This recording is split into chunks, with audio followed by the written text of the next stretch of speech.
Well, the National Center on Sexual Exploitation is issuing its own warnings about TikTok and the potential dangers the social media video app poses for children. Joining me now on Skype to talk more about this is Lynna Nealon, Director of Corporate and Strategic Initiatives at the National Center on Sexual Exploitation. Lynna, welcome. Thanks so much for joining us.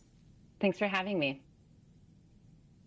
So I know TikTok is on your dirty dozen list as a space that can be dangerous for children by exposing them to potential abuse from online predators. What have you discovered in your research?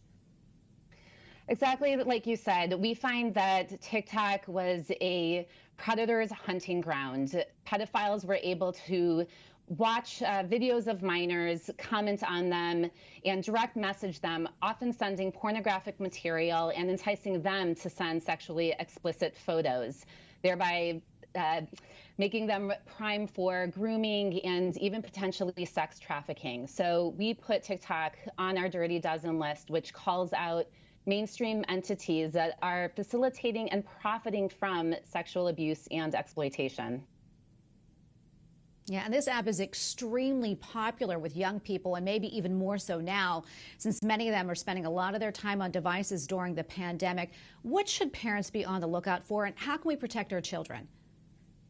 So it's just important to know that where we find children, we find predators. And whether it's TikTok, Instagram, Snapchat, all of these apps are rife with abuse and child sexual abuse materials. So parents really need to be vigilant, informed, and involved in their child's online life. And as you said, our children are online and ever more so. So as any parent, I'm a parent of four, you want to make sure that you're talking to your kids, that they're making good decisions when you aren't there, and that they can come to you when they're seeing things that are not right on these social media platforms. Lynna, what type of safeguards would you like to see on TikTok put in place for the younger users? So for TikTok and for any social media app, right now, corporations really are not prioritizing our children's safety. And so we would like to see corporations take more initiative. For example, setting privacy mode as a default for minors. Right now, most defaults are public, which does allow strangers to contact minors.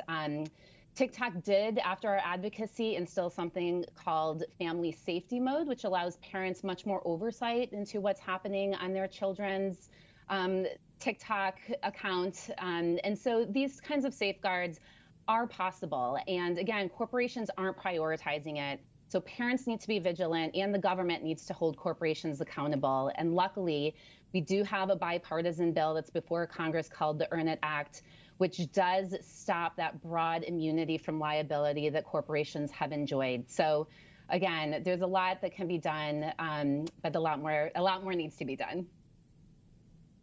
Well, Lynna, thank you so much for your time. We really appreciate it. Lynna Nealon, Director of Corporate and Strategic Initiatives at the National Center on Sexual Exploitation. Thanks again. Thank you.